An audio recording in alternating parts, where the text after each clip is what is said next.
ke siyawuyeka ngolwesihlanu ekuseni. Sicebisile ke kubazalwane ngeentlobo zomthandazo ezintathu esizithola ngokwezwi leNkosi. Sathi hlobo lokuqala ukungaseli manzi kuhambisana nokungatyi kwakho. Sathi xa umoya oyingcwele kungekho nto ethethileyo nawe ethi gqitha kwiintsuku ezintathu, ungehluli uphele phaa ku-3. Olwesine sowungaphuza amanzi ukuba uthathe uhlobo lokuqala olubizwa ngoba yi-dry fasting. Olwesibini umntu uyawasela amanzi odwa engawadibanisi nanto amanzi. Zingane iintsuku ungagqiba neveki.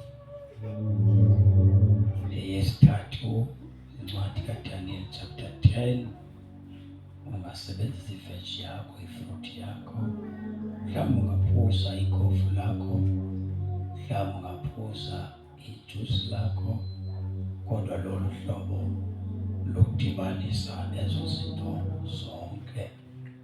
Siyathanda ukuthi into yoba asinahlobo esithi singena ngolu hlobo sonke. Sizibeka zontathu wenzela uba wena uthathe olu hlobo lokulungelayo. Siyeva? Yes, uthatha olu hlobo lulungele wena, lolwakho. Siyeva? Amen. Uthatha nje uhlobo olukulungelayo kwezi hlobo zontathu.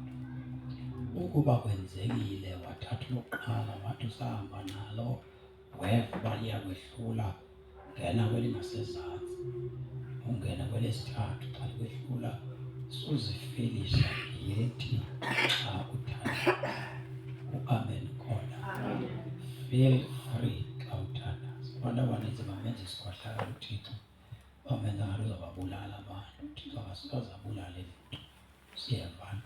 Qha into ebalulekileyo xa uthandaza suthetha amazwi okubhambathisa xa uthetha noThixo, ngoba isibhambathiso siyajika ke sibe sisono xa ungasifezekisi.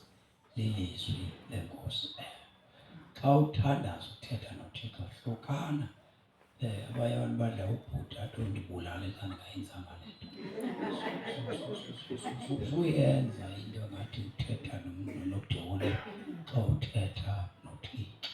Igama leNkosi angangakubulali uThixo, kodwa uvele ufe cum apha emoyeni, njengo-Adam ongazange amngcwabe kodwa wavele wafa u-Adam ngokudla kwakhe emthini. Bacinga uba abantu zange afe, kanti u-Adam wafa. Ngoba ukufa kukwehlukana kweento ezimbini. Adam wehlukana noThixo ngokudla kwakhe isono. So xa uthandaza uzilula, suba nefuthe lokubhambathisa. Xelele uThixo uba ubuthakathaka, ufisa uthatha lo mthandazo. Cela amandla kuThixo. Siyevana? Sikhonza iNkosi enobabalo, enenceba ngendlela esisimanga. Siyevana? Into ebalulekileyo uba kungabikho mntu kwaba bantu, ngakumbi aba bantu baya elubhaptizweni, ozodoja umthandazo wokusila ukudla. Ngoba isipho eli siyakulo. Siyevana? Sithandaze simcele uThixo uba le nto oyoyenza mayingqinelwe kuThixo. Siyevana? Makube khona into eyenzekayo apha kuwe engqinelayo. Uyabona bathandekayo, akho nto imbi njengabazalwane abasindisiweyo kodwa bangayiphambile ne-salvation. Akho nto imbi njengobakho kweecawe ezithi sinoYesu kodwa lo Yesu abengacaci into yakhe. Wenziwa ke le nto yabazalwane abangayithathi serious into edibene noThixo. Siyevana? siyangena ke emthandazweni ngomso njengabantwana bakaThixo. Sawudibana nokutya ngoLwesihlanu ekuseni, siyeva xa siphuma emthandazweni ka-5 abazobe bekhona, kodwa uLwesihlanu ekuseni siyathandaza. Uyabona ke into ozophuma uyiyo idipende kule nto uzakuyenza kusasa. Ndiqinisele iveki yonke umoya ingcwele uzobhaptiza thina njengoba sithandaza sizawubhaptizwa ngumoya ingcwele. 2, izazela zethu zizawulolwa ngendlela emangalisayo. Kuzakonfeswa izono zabaselibala, siyeva xa sithandaza. Umhlabeleli xa sisemthandazweni sivula inhliziyo, siyavulwa inhliziyo xa kuthandazwa. uThixo ayisuse impakamo, uThixo akuncole uYehova kwakhe uphume oyile nto ayifuna. Sozophinde udangane, sozophinde utyhafe, sozophinde ungeva amandla, sozophinde ukhonza ngendlela ubukwakho khonza ngayo. Ndikuxelela inyani, uzawutshintsha abantu, awuzotshintshwa ngabantu, uzawutshintsha abantu. Kuzawuvakala xa ufike wena emveni koba uthathe le nto ngendlela uThixo afuna uyithathe ngayo.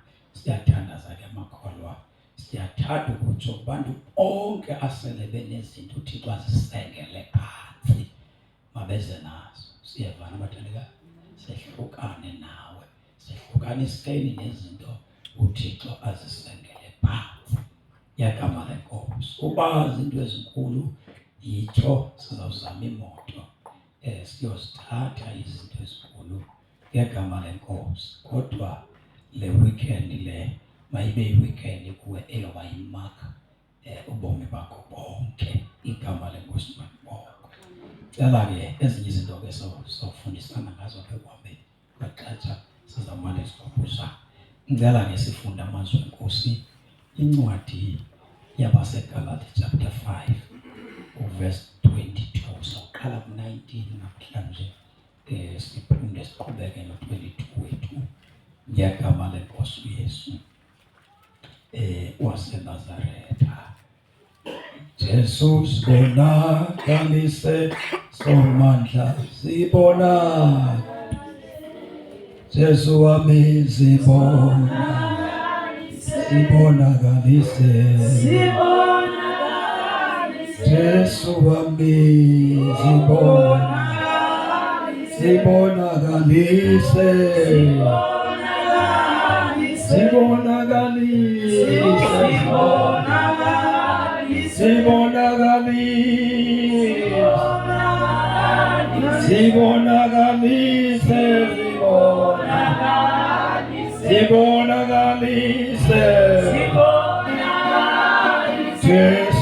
wami, sibonakalise Jesu wami,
Kala ke sifunde lamazwi ku verse 19 chapter 5 sibone umsebenzi wabantu abangaphiliyo ngomoya. Iyabonakala ke yona imisebenzi yenyama. Iyabonakala imisebenzi yenyama. Eyile ukhexezo, umbulo, imisebenzi yenyama. Bukhona neBhayibheli lesizulu uzawusifundela nazo. Ukhexezo, umbulo, ukungcola, ubukhelejo, ukubusa kwizithixo, ukukhonza izithixo, ukukhafula, intiyo, inkani, amakhwele, imisindo, amayelenqe, imbambaniso, izahlukano, omona, bona ukwehlukana oko i-divorce, ipha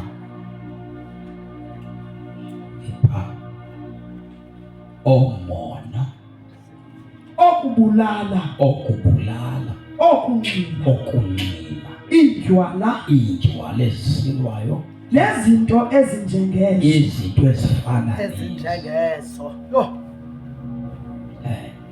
endinixelelayo ngenxa engaphambili, njengokuba besendinixelele kade ukuba abayenzayo, abantu abenza zonke into bezibalo, izinto ezinjalo abayikudla ilifa ubukumkani bukaThixo. Ilifa ukubonga uba ikhona yakho bazona.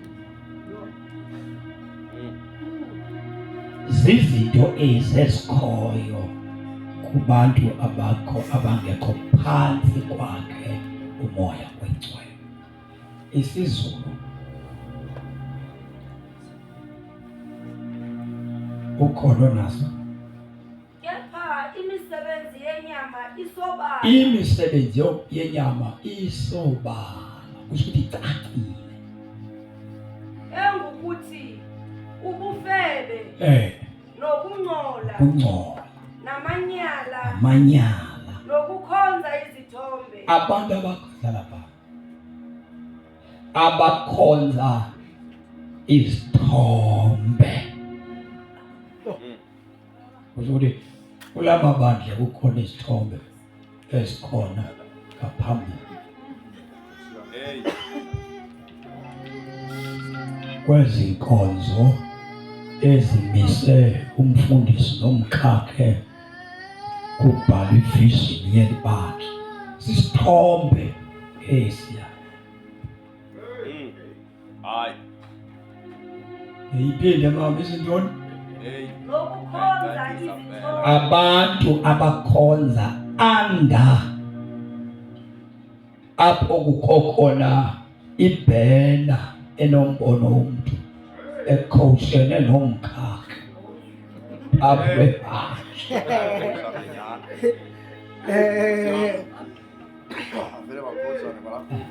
kulamabandla ofike khona amadoda nabafazi bemileyo bebhala ibonakala ba ivision yakhe yonke libandla lakhe ume phambi xa lithandaza nivula amehlo aba ngaphambi libona yena isithombe.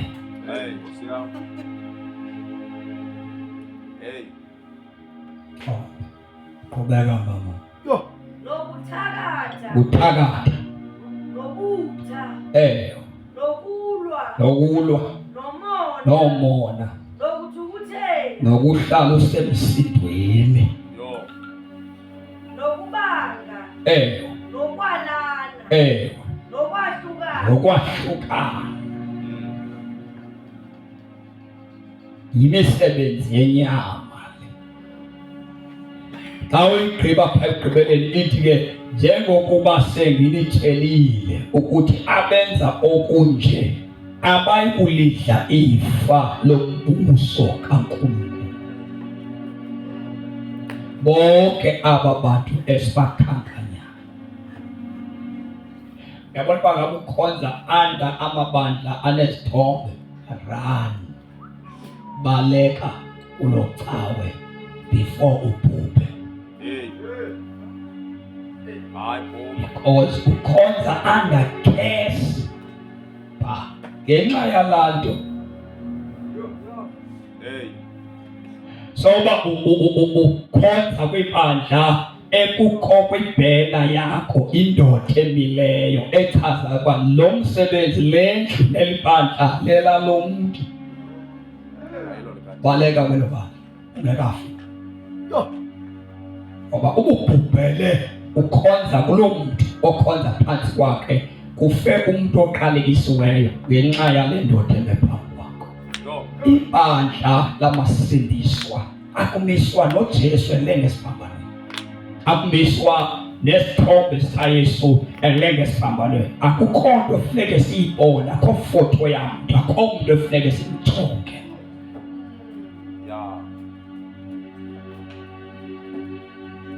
Sithombe zizinto ezenziwa ngabantu abaphila ngaphandle kwakhe umoya oyingcwele.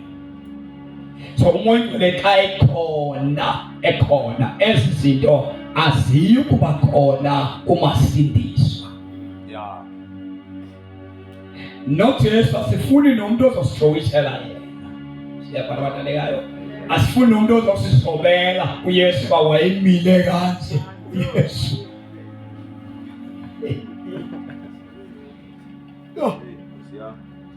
Amen. Akenitizana. Asifuni nomuntu ozosisobela uba wayemile kanje uYesu.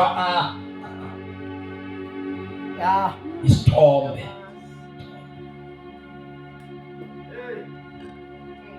Akenitizana. Yenitizana.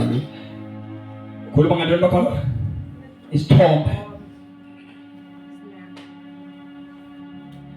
Verse number 22 ke somkhulu sithandaze.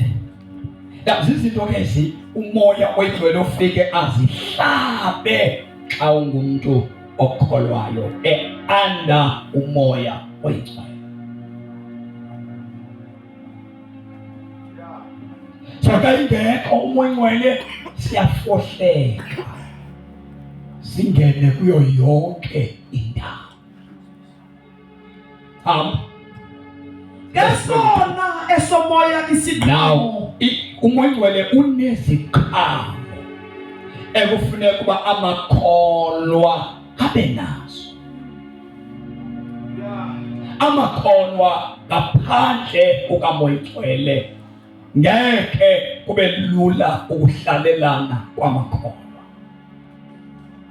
La ncasa eyenza into yokuba ndikhumbule inkonzo yenziwa bubukho bukamoya oyingcwele.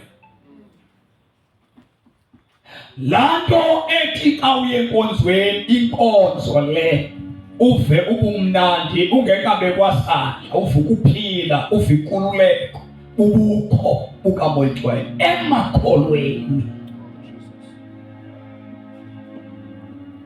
So uba umoya oyingcwele akaphili apha kuthi, ukuhlangana kwethu akwengezinto komnye.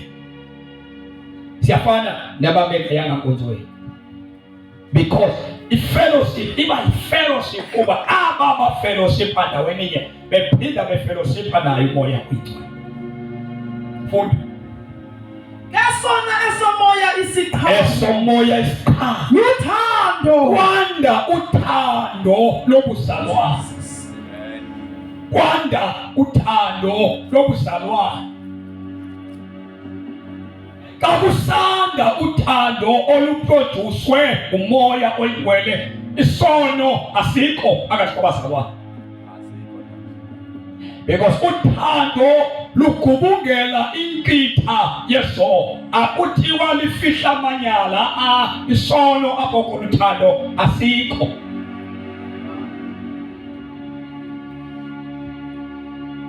Sazithole umntwana oyintombazana emithi ekhuleliswe ngomnye umzalwane, apho kukhona uthando oluphuma kumoya oyingcwele. Kodwa umoya oyingcwele akekho, iba zingcuka negusha ezihlela. So uproducer uthando umoya oyingcwele. Thando olungazenzisiyo, olungaphumi kuba ubani ekwenzele something. Akho nto akwenzele yona, nto nje uthando olukhutshwa ngumoya oyingcwele.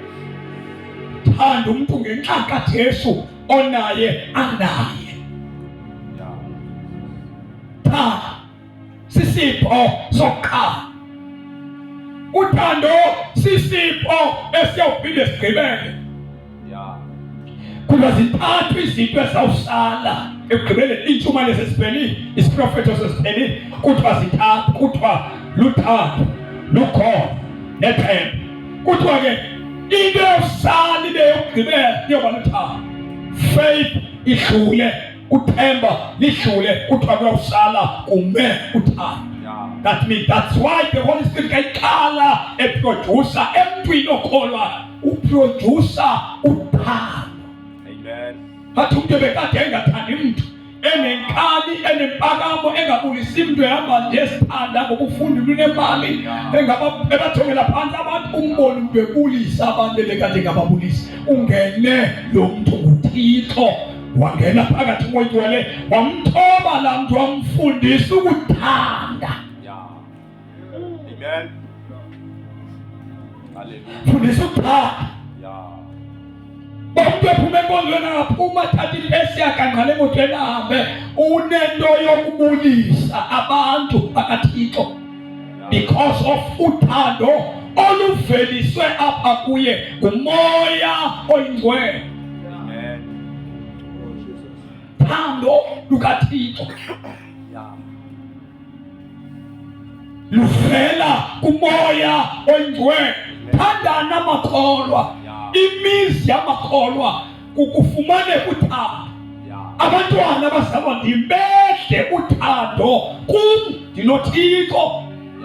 Ibe likhaya lothando, unkosikazi afumana uthando, abantwana bathola uthando oluproducwayo nguThixo. Hayi ebantwini yemizi yabantu abakholwayo, kodwa kube isikhalo lesitshwili nemfazwe ekhona uThixo. God is love. Uthando luyicharacter kaThixo. Uproducer lona umoya eqaleni. Because la kuba khona uthando, kuba khona udimana kwaba bantu bebengifana. Aba bantu bangene apha bebeke balimazana phakathi uJesu engekafiki, bathakatisana, balimazana, benzana izinto ezimbi, baxoshwa lilizwi likaThixo, bahleli kunye ngoku. Aba bebekade belimazana badityanisiwe ngolilizwi likaThixo. Funeka umoya produce uthandana kwaba bantu bebekade bezithanda. Uthando lubenza badibane abantu abasindisiwe. Luproducwa ngumoya oyingcwele.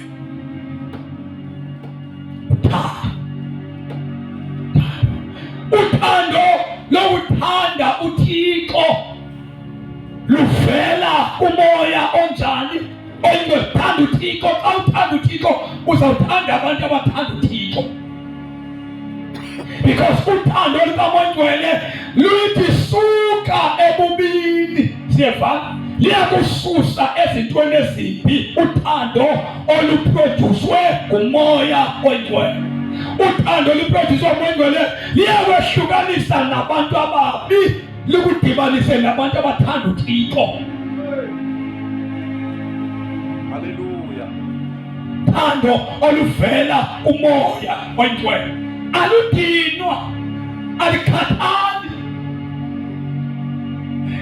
aluna character elehlulayo bangehlale nabo. Uthando lukaThixo lumelana necharacter zonke. Uthando lukaThixo lukwazi ukusurvive kwicharacter abantu abangakwazi ukusurvive kuyo, kodwa uthando lukaThixo lukwenza ukwazi ukubekezela umuntu ongena kubekezela umuntu because of love. So uthando lukaThixo lukuhlalisa nefamily yakho eyahlukeneyo. Luthi ngenxa lukhona apha kuwe uthanda abantu abangakuthandiyo, ubazi babakuthandi, futhi kuthetha izinto phezu kwekhanda lakho zikungene xa ungekabi namoya. Afike umoya oyingcwele akuthandisa aba bantu ukuthi soze ubathande. Because uthando lukaThixo ayilothando lwabantu.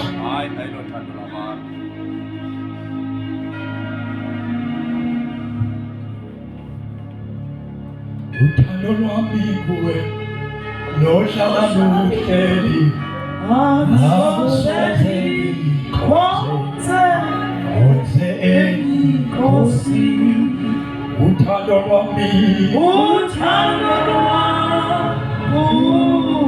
lohlala luhleli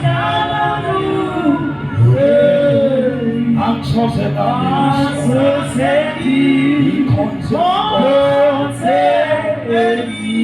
Uthando lukaThixo lulu olusenza sikhumbulane. Uthando lukaThixo liyakunyamezelisa. Alufuni okukokwalo uthando, aluzukhukhumalisi uthando lukaThixo.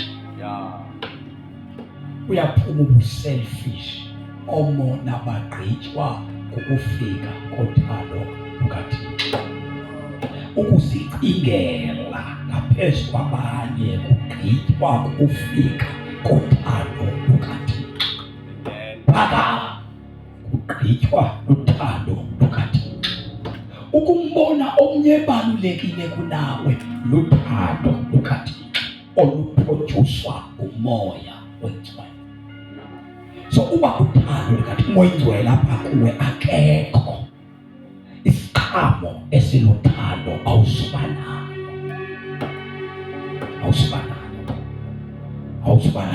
Uzoba nabazalwane abathile. ibandla lizabalinye bakhonze bonke bacawe lenye kodwa babe divided abantu ngoba khonza kunye kube negroup ethile yakho nomnye abe neyakhe igroup. Kodwa xa lukhona oluthando luyabahlanganisa abantu. Yabadibanisa abantu bathi lithi ngaba ungumuntu ofundileyo ufuna abaphansi uye kwaba abaphansi beza abakhulu ulingana nabo bese kuwe usezantsi wena usuka uphuthuma abasezantsi siyeba uphuthuma uthando lokusa ezantsi behle aba bestatus akho bafuna wena bese kuwe kutsho kudibana ophansi nophezulu bedithaniswa kuphanda uThixo yenziwa ngumoya oyithwele. Yezo moyithwele yabona ngenxa yongabikho kaHoly Spirit kukho abantu emabandlela abangaziwa kwabona bangakhathalelwa ngathu futhi abangoziro because apho ngekho thando umuntu khonza ngezinto nazo. Enkonzweni ngokade kuthathwa inantsika xa kuthathwa into ngathi kuthiwa khona ifomu esifundiswa ba nezibuzo visitors ziyabuzwa pha kubuza ukuphangela njalo ecawe because icawe yatshintsha yayindawo yamagiza yokucorrupt abantu yokulimaza abantu because of the lack of the Holy Spirit. Uhlale pha ngeke uhlale pha liyabona inene pha uhlale pha ahlale pha njengotata umjilo kusukuma indoda apha emaziyo phangele nayo ugqirha pha esibhedlela phandle nesakhona uzosebenza apho kumfundisi kusukuma incebo yenkosi iye kulaa gqirha izomthatha makabekwa uthathwa ngenxa yekhariye uthathwa ngenxa yekwayiyo akathathwa bonke abantu abamane bangena bahlale pha bahoywa ngam kodwa xa ungena ungena late kwaye ngena late angena ahlale pha athi amaziyo phangelela kugqirha umfundisayo akhupha amathenjwa athile omnye ugqirha msepha alanda owamntu pha uzombeka ngaphambili because uthando alukho into ekhona qha kuba ungena nantoni kumfimfithwa into umntwana awa nayo. So uthando oluproduswa ngumoya kaThixo abantu asibajongi ngezinto abanazo emhlabeni sifeyulisa umphefumlo womuntu nokuhlela entweni engafundanga nokuhlela empilo ofundileyo umphefumlo is the same akekho phezulu umphefumlo ukho phansi uma ibandla iphila ngoHoly Spirit. Nafuneke kuproduswe amakholwa azobhaptizwa ngamandla moyingcwele ukuze amakholwa onke angabafundi bakaYesu babhaptizwe ngamandla moyingcwele so that umoyingcwele kula makholwa avelise iziqhamo ezifunwa nguThixo ngoba uThixo uneziqhamo azifuna emntwini. Esokuqala esakhe sasikhulu esiqhamo leso uthando.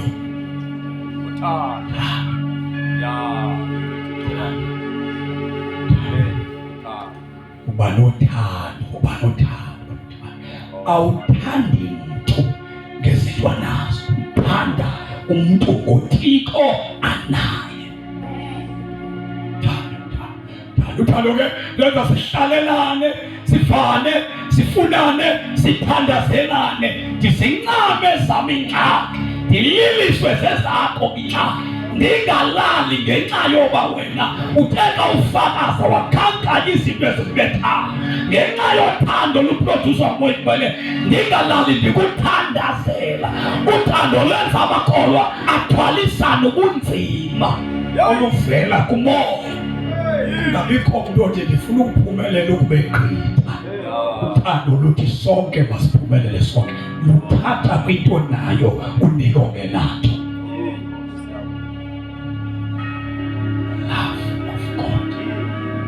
Uthando likaThixo oluproduswa ngumoyingcwele lenza sijongane amakholwa la jongana amakholwa enziwa luthando akajonge mfundisi amakholwa ajongana ewodwa amakholwa ajongana amakholwa, amjonge nomfundisi, kodwa amakholwa ajongana amakholwa akakwazi ukufokasa kumfundisi nakumama umfundisi. Yabona amakholwa enza into efani, enzela i-birthday abefundisi, kodwa akakwazi ukwenzelana. Umfundisi uyakwazi ukuthenga ikeyiki adle kakuhle. Kukho ifamily engakwazi ukuthenga kwayilo keyiki, kukho ifamily engazange i-appreciate ngokukhanda.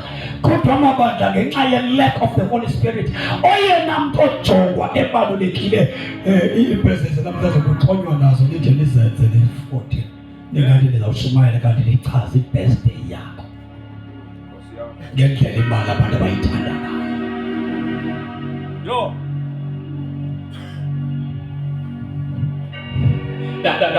Kodwa uhoyeke apha i-birthday yakhe abaluleke apha ekatata umfundisi, ekamama umfundisi, ibandla lonke. Kukho abahlolokazi apha, kukho iketama apha, kukho abantu abasweleyo apha abangakwazi ukunakwa ngabazalwane because abekho uHoly Spirit onguyena ovelisa uthando. Aba bantu babe namehlo wokubukana ukuswela kwabo. Amakholwa esenzo ibandla lokuqala atotulayo usizwisela umandla, ibandla elawaziswayo uthi ke lo mhlabeleli silifuze ibandla elaqale labusiswa. Elo bandla kuthiwa abazalwane bathi emveni kokuba ehlile umoya oyingcwele bahlala kwimfundiso zabapostile, kuthiwa badayisa ngemihlaba, not ukupha abapostile kodwa ukuba abapostile babela abasweleyo. Not ukuba abapostile bathatha imali yonke bagoduke nabakhe imizi yabo badrayive imoto ezinhle, kuthiwa babenikelwa ukwabela abahluphelekileyo because elo bandla lalibhaptizwe ngamandla kamoya oyingcwele. Then the Holy Spirit produce love kwaba bazalwane batsho babonana iintswelo zabo. Imali ayiqali kwapostile, iqala kwaba basweleyo.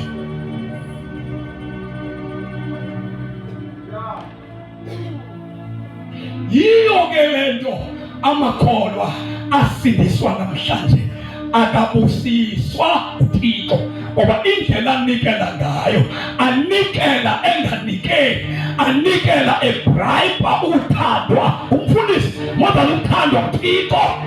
Lento ayenzela ukusondela nokuvela kumfundisi not ukuvela kuThixo, ngoba akekho uThixo ngathi nikela. Unikele emntwini onezinto usiya umuntu ongenanto. There is no such God. Ongasiya umuntu elapha uyokwengeza igrosari emntwini onayo.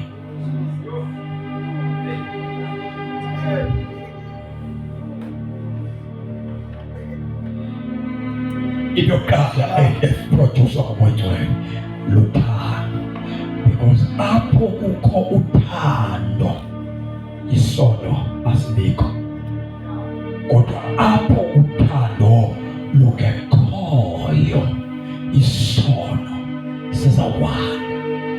Ukuhlebana kuzoba khona, ukunyelisana kuzoba khona, ukuthukana kuzoba khona, ukusola kuzoba khona, i-divorce sizoba khona, ukulahlana nokunyemba nayo yonke into engcolileyo apho kungekho thando zizawufumaneka zonke ezi zinto ebezibalwa ngasentsha eBhayibhilini.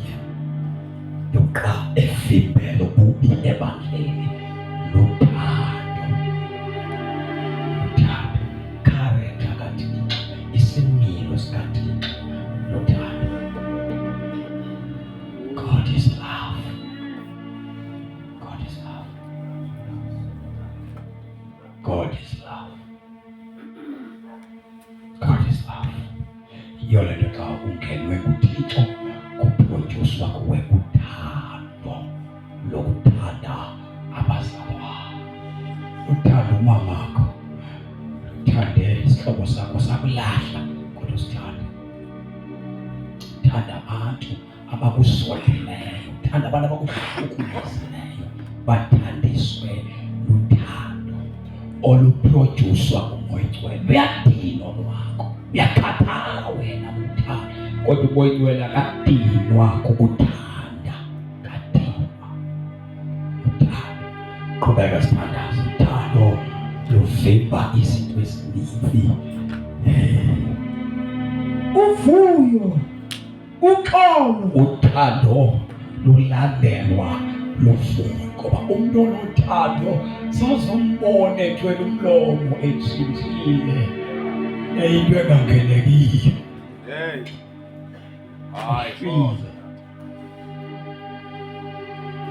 Umuntu onothando sozombone ethwele umlomo engafuni ukuthetha namntu, edikwa ngabantu. Unothando uhlale vuya, uhlale vuya. Ndinika amehlo ndikhangele phezulu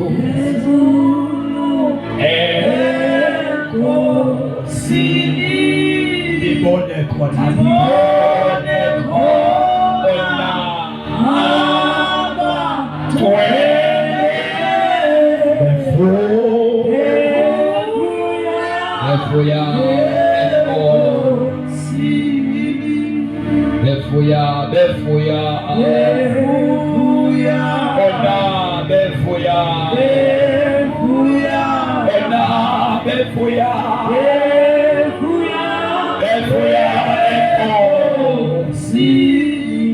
eswini abathwele bayavuya. Uvuyo loluntu osindisiwe. uPaulos vuyani enkosini, ndiyaphinda ndithi vuyani. Uvuyo, ungaphangeli ube novuyo. Uvuyo ungenamali, uvuyo olungakho ngoba ufumene something. Luvuyo oluthi kungekhonto luproducwe apha kuwe ngumoya oyingcwele. Sawuze ube lusizana, usindisiwe, sizeleke usindisiwe. Vuyo luproducwa ngumoya oyingcwele. Uhlala uvuya ngalo lonke ixesha, wonwatyiswa nguThixo. Oluvuyo lukhutshwa apha kuwe ngumoya oyingcwele. Zininzi izinto ezehleli ilungisa, kodwa ilungisa livuya lidavusa kwezo zinto. Ilungisa sihlobo zam lirhanqwe zizinto. Uthi umbhali unintsi ububi obuyehlela ilungisa, kodwa uJehova welungisa. Akuthethwa ngekhono, kuthethwa ngelungisa. yebo, Ungaba lisindiswa kodwa ungabilili ilungisa, kodwa uthi ilungisa. yes Lord, Lungisa bunintsi ububi obuhlalela ilungisa, njengomalungisa ayethuka nje athi amanye athi ndingathi ndikhonza uThixo ndehlele zinto ezimbini. Umuntu olilungisa usarawundwa bububi, kodwa uYehova welungisa udabula lelungisa lakho. Ilungisa lehlula bububi, kodwa ilungisa liphila lisarawundwe, liphume entweni, lifanwe enye into embi, ligqithe ngapha. Because obabubi burhanqa ilungisa, liveza amandla eThixo welungisa. So ilungisa lidabula khona. Dafide ngelinye noma ndidavusa phakathi kwembandezi, uthi ndiyadavusa, kuthi akhodlela kwapha zimbandezi zonke. Uthi ke noma ndidavusa phakathi kwazo, uyandihlambula.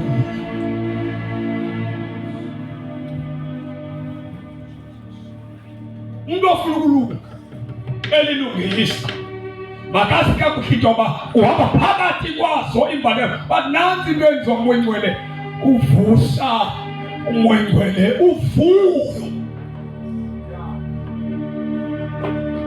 Ezinye izinto zibulala abantu abakubhekileyo uba yemantoda lo mama ehlelwa zinto ezimbi kangaka, utheni enyamezela uqhuqela kule nto, akathafi tu.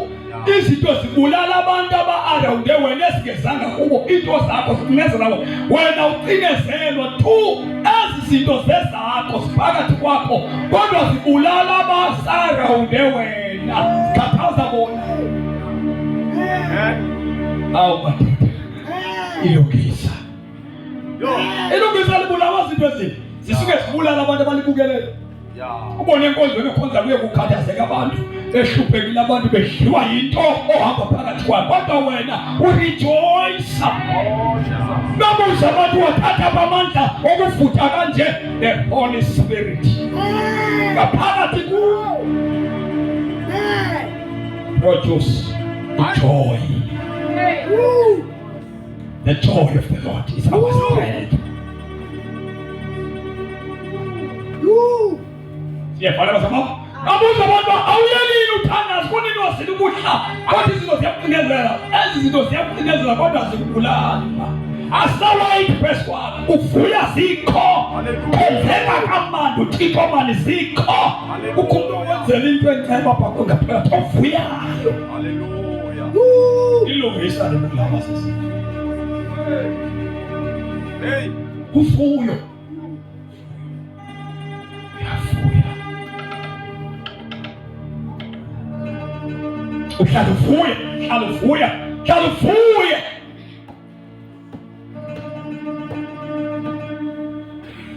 Umyutata kapho kuthi emsikisini ekhonza African Gospel umntana wakhe wayikreta wathi egqiba kukreta wabethwa imoto ngale mini apho babekreta waswalela lo tata khonza African Gospel ngale mini ngwathi umntana wakhe uyakhetha ke umntana wakhe wahlabelela ingoma la tata. Wathi lo tata abantu bandilindile ngoba abantu bandazi uba ndishumayelana. Wathi abantu bathe xa befika apha kwesizoqala bandijonga bathi babendoyika uba bazofika ndenjani. Ndaphakama mna ngokwam ngachaza ndathi bendimkhulisa imihla yokufa kwakhe bendiyinikwe kuYehova, ndamfundisa ndamgqiba, kanti ngale mini azobe ekreta ziintsuku zakhe ziphelile. Akunamthakatho obulala umntana wam. Kufika isuku lokufa uthi ndibulala uThixo ondiphe ikheba yokumfundisa. Ubhubha umntana nesidanga sakhe engayisebenzanga imfundo yakhe, akabulawanga wabumthwathu. Unotata le nto buthwa bukukholwa yile efike namhlanje. Wathi basambam sanuba ngosisi ndimqala unkosikazi babemba bobabili bethetha. Wathi mntana ngathi inkosikazi uThixo xa ithetha kwincwadi yendumiso uthi ndingekayiqali imihla yam yokuphila wena wayibhala ezincwadini zakho, wazazi iintsuku endozihla emhlabeni ulibe singazi, kodwa ukugreda kwakhe kutshayisene nokuphela kweentsuku zakhe. Umthama akabulawanga yimoto yokuphela iintsuku zakhe. Yo wathi igama likaYehova malidunyiswe. Ngeke ukwazi ukuyenza loo nto without the power from above, the Holy Spirit. Yo produce uvuyo ngexesha libi uveze uvuyo, ngexesha lokukhethana uveze uvuyo, umoya oyingcwele. Yiyo le nto Yesu wathi xa ethetha ngayo, andiyibulisiya nizinkethamo, ndizawuhamba ndiyocela umoya oyingcwele ahlale nami ningabi losizi emhlabeni. Amen. Funda sithandaze thanda izandla zethu. Ukholo phela usemhlabeni uvela ezulwini, uyakuhlanza konke, uyakuhlanza konke okusendlizweni, uyoba mhlophe, siyoba mhlophe ohlanzwe egazini, ohlanzwe egazini. Ewe nangu mthokozisi,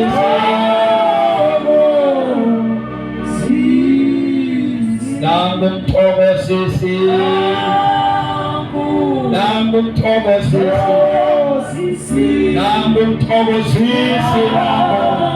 nangu mthokozisi, nangu mthokozisi, nangu umthokozisi, nangu mthokozisi.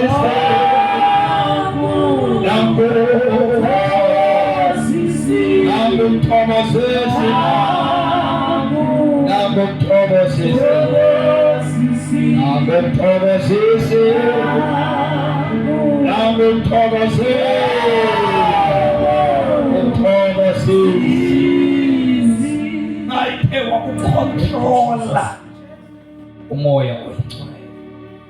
Awunofunyanwa lusizi emhlabeni. Awusona ube lusizi emhlabeni. Ngeke ube lusizi ukhonza inkosi uYesu. Wanethamsanqa lokubhaphathizwa ngamandla kamoya oyingcwele. Uyoproducer ijoy apha kuwe ngaphakathi. Funda. Uxolo. Uyakwenza ube noxolo umoya oyingcwele. Andiniki uxolo lwehlabathi, ninike olwami uxolo uthi uYesu.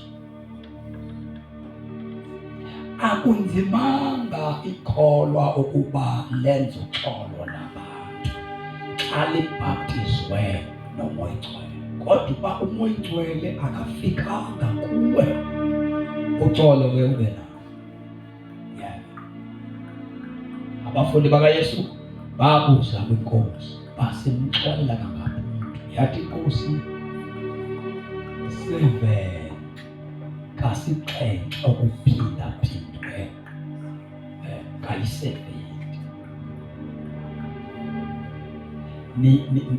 Uthi ngemini awuzumane ubali bawandenza le namhlanje uthi 1 kusasa uthi 2.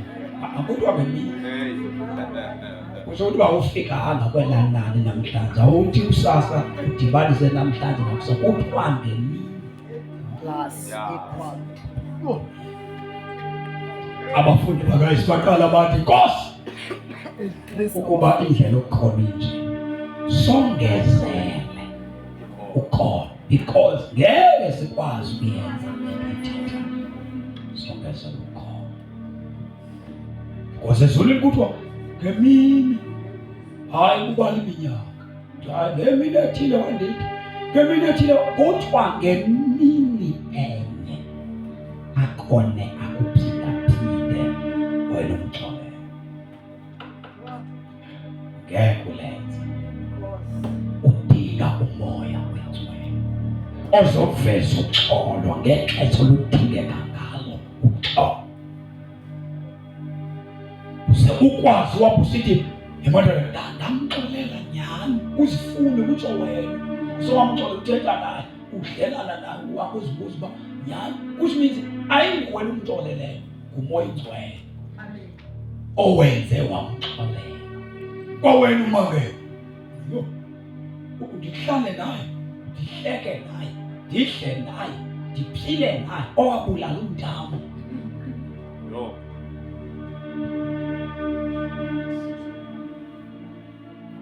Ukukholwa kubiza ubukho bukamoya oyingcwele emntwini. NoJesu uqobo lwakhe wayengeka ufike esiphambanweni. Ubumoya oyingcwele wayengeka. Wayengeka.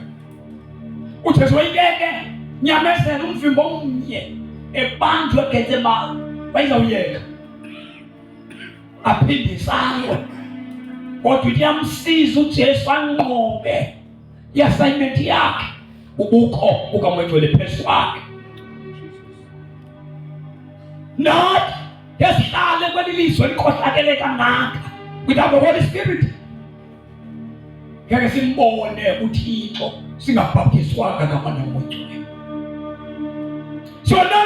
Sonakala sikhonza every day, sonakale ngosikhonza. Sonakala sishunyayezwa every day, kodwa siye sonakala.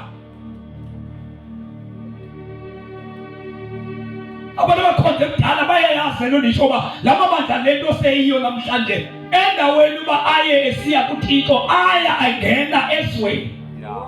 Because umoya oyingcwele kaloku osusa abantu ezweni abaphushele kowabo. So xa ingekho umoya oyingcwele sibuya umfa, sikuyumva onke amabandla akhoyo namhlanje ayengenje kodwa namhlanje ayinto ayethathe ngeyiyo because once umoya ingcwele ahambe ebantwini abantu bakhumbuliswe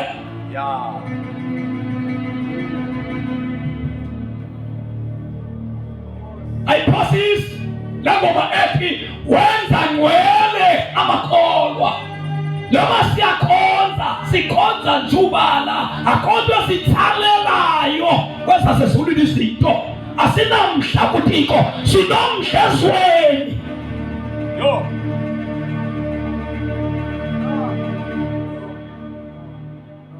asizocula ingoma esithi sakhile apha sihlelo komzuzwana ikhaya lethu alikho apha lile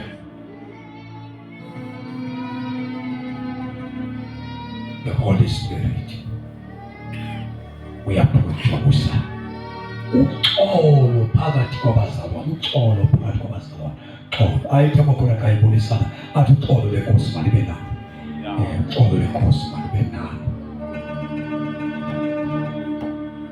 amakholwa ayithi kayihambele emisini angavela kulisane phandle aphelele pha athi uxolo malibe nalo angene endlini amakholwa athandaze amakholwa namhlanje angena ncokolo ehlukana amakholwa engathandazanga wambele nje umuntu uyoncokola usuka kwakhaye komnye anke bathethe bahlebane uyivile into yakhe cha umvile kabe simanje sithi uyoyenza ngokwakhe wena esiyenze kwakhe uyenza ngokwakhe uyenza bomkhakhe sonke siyenze kwawondothi asiyenze uyivile kanti na anje ngibonile uyazibhudela nje imbone kahle yazibhudela tu nansi Christmas yakhe nansi appreciation yakhe sonke simbone nje benje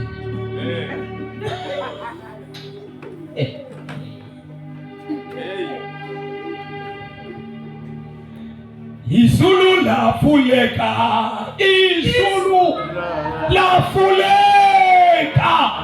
ewe ngabona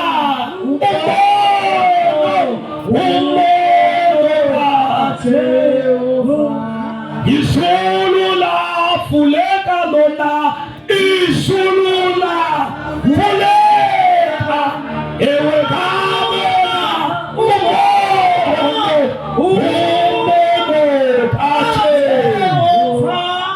producer kuxolo umoya ingcwele xa ifike lapha kuwe akwenze ukwazi ukuxolela abantu abakhonayo uxolo bazalwane awulenzi kuba uqale woniwa uthi woniwe uyocela uxolo wena woniweyo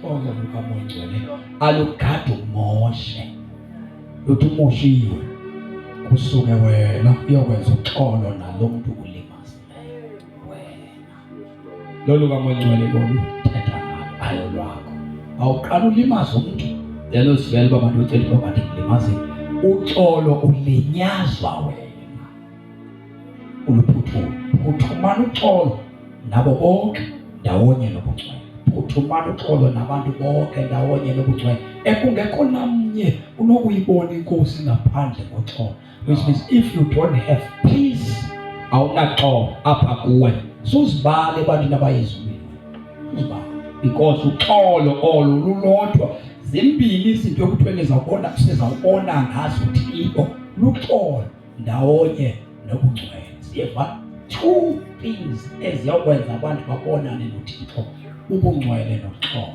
kuthiwa maziphuthunywe ezo zinto somunye ukufuse kusendawo ehlele uhamboqoqo zapho usithi soze ndangena khona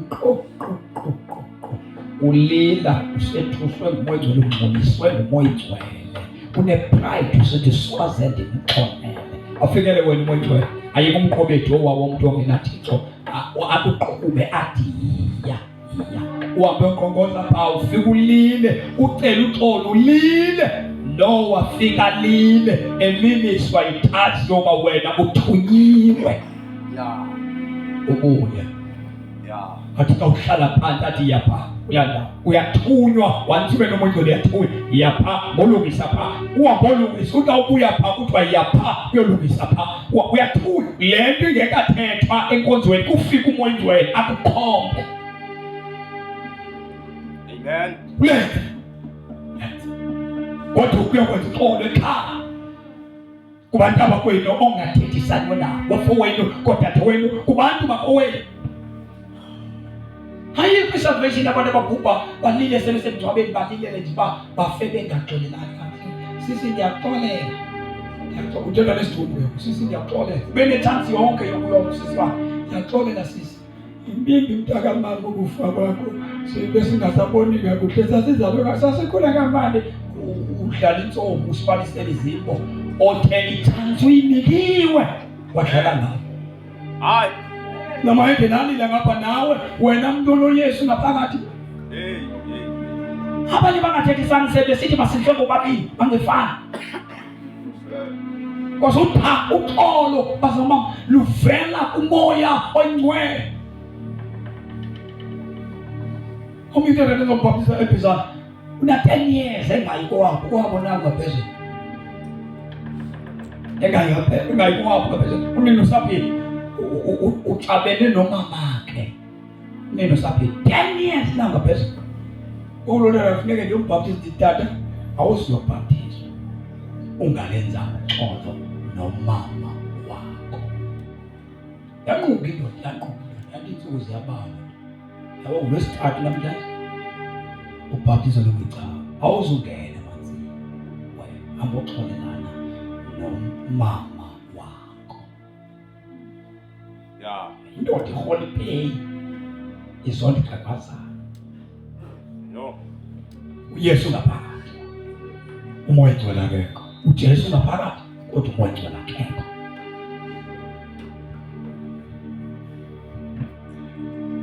Phathi imoto wayindoda yawela ngaphesheya iyawaya.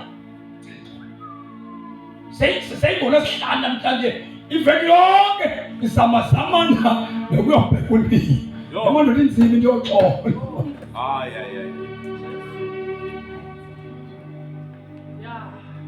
Bheka nomama awuzukwazi ukubhaptizwa unenzonda. Lungisana nabantu ukuxolela uvumela wena uba uphole because xa ungaxoleli uvalele isilonda ngaphakathi sakudla. Kuba nabanezifo bekumele babanazo zivela ekungaxolelani qha. Noxolela umuntu owenzela ifavor yena usenzela wena ifavor wena because njengoba wakulimazayo nje le nto yokulimaza wayekulimaze 20 years back but kuwe ingajenzeke namhlanje because of ukungaxoleli.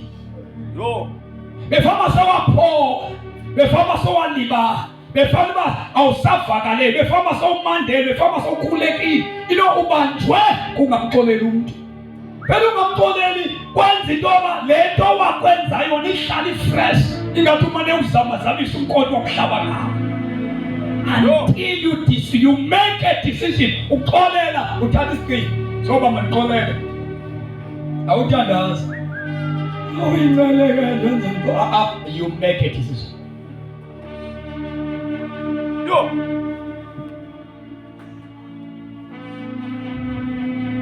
Sengiyathandaza wenza isigqibo sokuxolela uncede umoya ngcwele. Esi sigqibo usiphathiswa ngumoya onjani oyingcwele yaproduce umoya ngcwele. So xa engekho yabona xa engekho umoya ngcwele kunzima walikhola madoda nzima. Uzonda uthi uzonde nenzala yakho.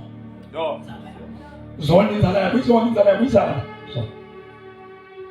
uyibophe inzala yakho ingayindawo ngoba ibotshwe ngumuntu ngokungayixoleli ibophe. once you decide ukuxolela, ukhulula ifamily yakho xa uxolela. Yeah. Xolo oluvela kumoya oyingcwele. Funda standards. Xolo oluvela kumoya oyingcwele. Amakholwa onke adinga umoya oyingcwele. Funda. Uzeka kade umsindo. Wona nomsindo omusha izinto. Umsindo ohemazayo. Umsindo ongazisola sokubulala umuntu. Oh yes. Abanye badivorsa abayeni babo ngenxa yemisindo. Bathi sebedivorsile basola bathi ingafana abalenzile la. Yasola sabe sethatha isinqumo wabuya ne-divorce papers wasayina umyeni wokukhawuleza. Ngenxa yomsindo. Umsindo umosha into ezininzi, abanye balahlekwa ngabantwana ngenxa yomsindo. Umsindo. Abantu behlukana nefamily zabo ngenxa yomsindo. Yo. Umsindo seka kade umsindo akuthi ungabi nawo uthi mawuzeke kade. Because umsindo uthi kunawo umsindo. Tona umsindo kwathi kuzeka kade kuthiwa nathi ke masizeke kade umsindo. Wayengabi yonto ohlela umsindo lapha.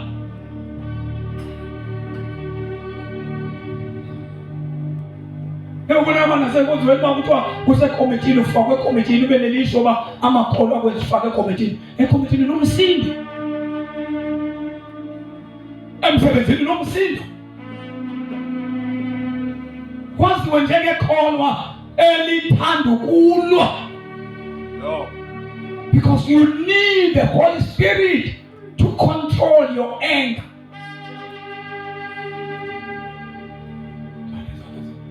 So that's the point where if fruit of the Spirit, which fruits asinazo, which is with abam niyababona ngesikhathi.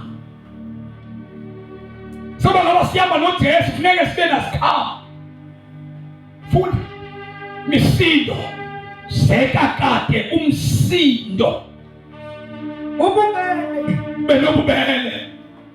Nebe ngumkhono obele ikholwa niba nobele. Lento kukunikela kusuka uncede umoya oyingcwele.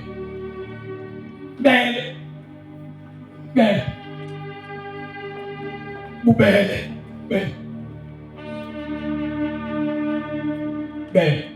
nalelo ububele ungafuni into odla wedwa kwazi ukubonela umuntu. Ngokumnikela uqala inkonzo wethu, unikele uqala ekhaya. Qala ngawo nomakhelwane abahluphekayo.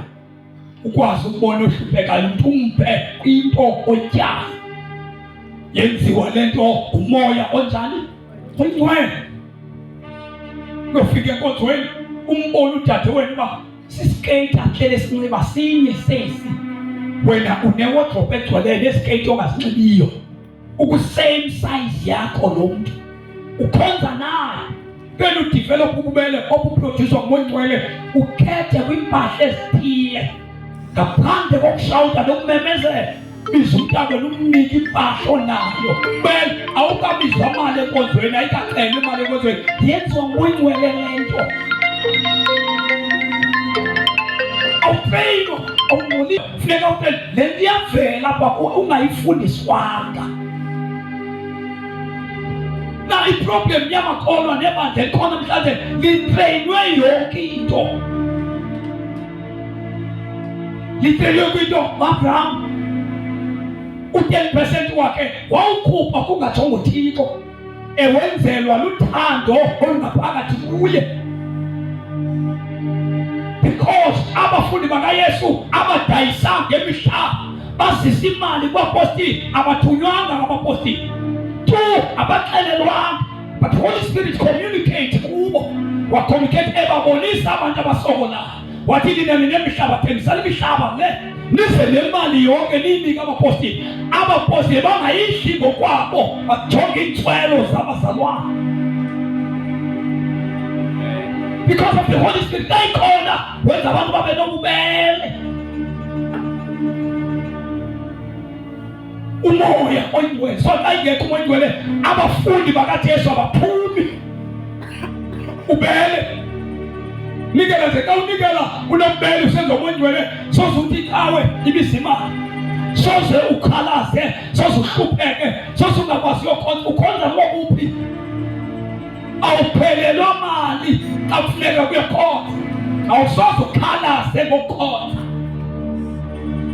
Soze ungasinzwanga wena wami iphathi mncina chitha imali apha phandle, uhlabe inkomo, uhlabele izinyanya, ukhalazele uThixo, khonza nje uThixo. Kanti wokuhlabela izinyanya wena senza yonke into, ukhanywa uvele akuyoxhela. Chitha ninzi imali le, wasila utshwala uthi ulungisa impilo, aqhubeka amadimoni ekushaya khona ngokuvele etshwaleni. Wawuhlifisa yonke into bathi ngokukhuselwe nguThixo free of charge. Saphuma kulaa ntsokolo sasikade sinayo, abantu behlaba besenza yonke into, kube nzima ukhonza uThixo wakho, because once ungabi nayo umoya ngcwele, ububele abebikho. Ngikubele abukho mfokazi ondane, sawungumzalwane, abukho endlini, abukho kumkhakho kwazi ukunika imali umkhakho, abukho nje ebantwaneni bakho. Ubele uproducwa kumoya wengcwele. Ukulunga ube ngumuntu olungileyo. Ukulunga ngoba lo mama ulungile. Noba ungamvela ngaphi ulungile, noba ungenza ntoni ulungile. Okukulunga oku ayikho kwakhe, kukulunga okuproducwa kumoya wengcwele. Lungile, thembekile, ulungile. Uyoyika lo mama ukwenza izinto ezimbi, ulungile. Kakuleza sisi thembekile lo mzaba uthembekile. Akhona abantu abangathembekanga tu, uthenjwe sithi siyicawe kodwa akathembekanga. Abanye baziwa ngabantwana babo, hayi akathembekanga mama, akananyani. Abantwana bade bathi akananyani tu, umama abantu bethetha ngomama, mama yodwa hayo umama akathembekanga baye. Xa ngumzalwane awukwazi ukuthi emntwaneni uthi ungena nebhayisekile le, kodwa kuthengela imoto mntana. Kade umntwana uhamba kundawo uthengela imoto, awuna nebhayisekile le. Xa ubuya ungaphathanga lu-credit chips, abantwana bathi usayaleza uba uthi athi umntwana ubale bethetha le nto, kuthiwa ngumama, kuthiwa yiyo umama kaloku. Hayi bayithetha into engekhoyo. Ngabona ukekhoyo uyathanda abantwana bakho bazi uba uthetha into engekhoyo. Awukoyiki ukuthetha into engekhoyo. Benidlalisa abantwana bayibambile yonke le nto, babona ixoki elithandazayo. Uyathembeka. Xa uthembekile nabantwana bakho funeke bazi uba uthembekile. Suyithetha into ongazuyenza, suthembisa into ongazuyenza, suqhatha abantwana ngento ongasoze uyenze. Nantengela ibhanoyi bantu ababo, ubathela ibhanoyi. Sufaka ungathembeki ebantwini. Nasemazweni kuthini? Kuthi wethu nihamba nabantu. Hayi, bethe sihamba ngonayi. Abuze omnye, nihamba nabantu, sihamba nomama ubani. Kuthiwa yu. Ngabani ke kuthiwa ngonayi, kuthiwa asoze ayenze lo. Lindani u-11. Lindani u-11. Because lo mntu akahlali entweni ayithethileyo. Yini madoda? Akahlali entweni ayithethileyo, akahlali. Uba nithethe naye, yaziba ngento niyithethayo akazuyenza. Kalunga akathembekanga. Lindani u-11. Banihamba naye nje ulindele u-11. Soze kwa-10 akazufika. Udlula la ku-10 lo. Kodwa ngokholwa xa ungumzalwane kufuneka ubhasobhe into yokuphetha into ongazuyenza. Xa ungena moya ingcwele uyaxoka. Unoxoka ukuthi hayi benzenze uba bafana, benzenze uba bafana noko. Abantu babambe. Oh. Hayi.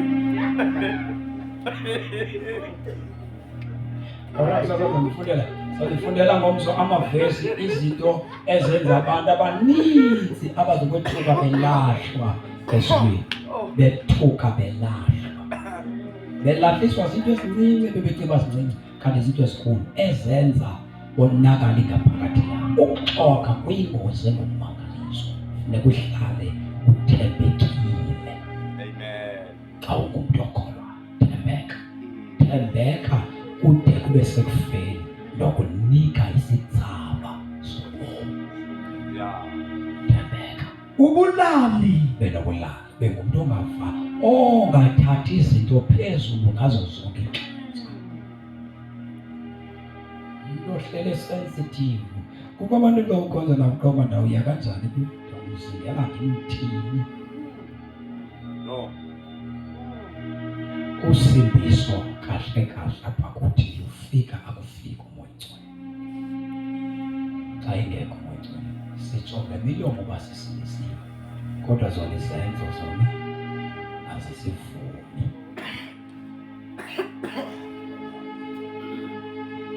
Iyeke soyiqhubezela kusasa sime ngenyama.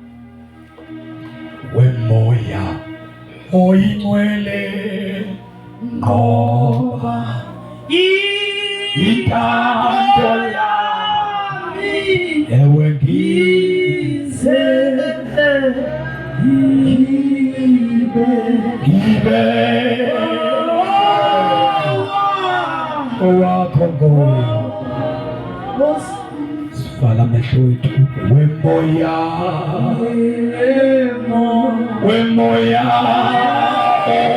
oyingcwele intando yami oba intando yami ngize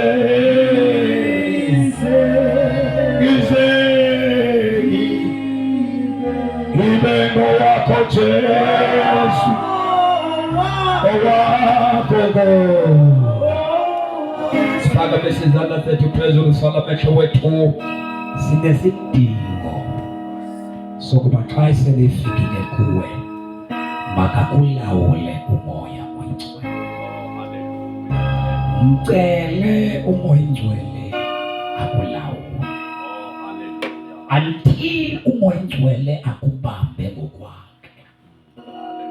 Iziqhamo afuna ukuzivelisa apha kuwe akazikwazi ukuzenza. Vuma nempilo yakho ubanjwe umoya oyingcwele. Umoya oyingcwele ufuna ukusibamba. Umoya oyingcwele ufuna ukusikontrola, ufuna ukusilawula. Phakamisa izandla zethu phezulu sesiyathandaza. Ngizinikela kuwe, ngizinikela kuwe, ngizinikela kuwe, ngizinikela kuwe,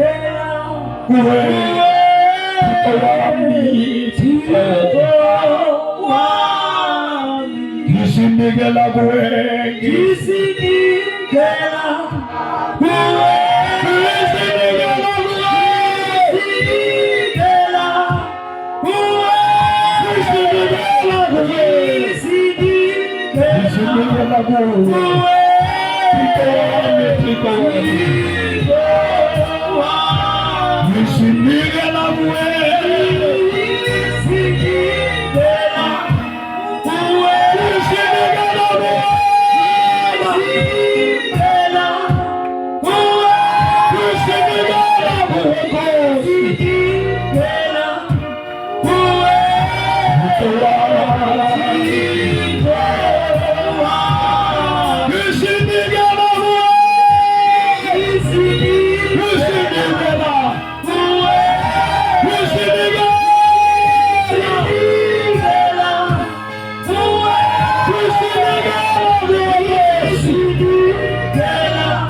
Sunday,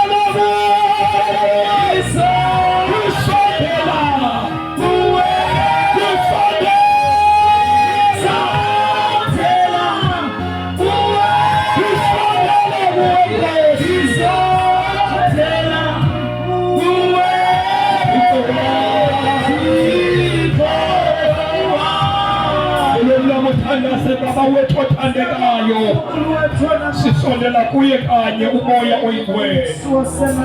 Sinikela amalungu ethu omzimba, sinikela umzimba wethu kuye umoya oyingcwele ukuba asikontrole kaloku umoya oyingcwele.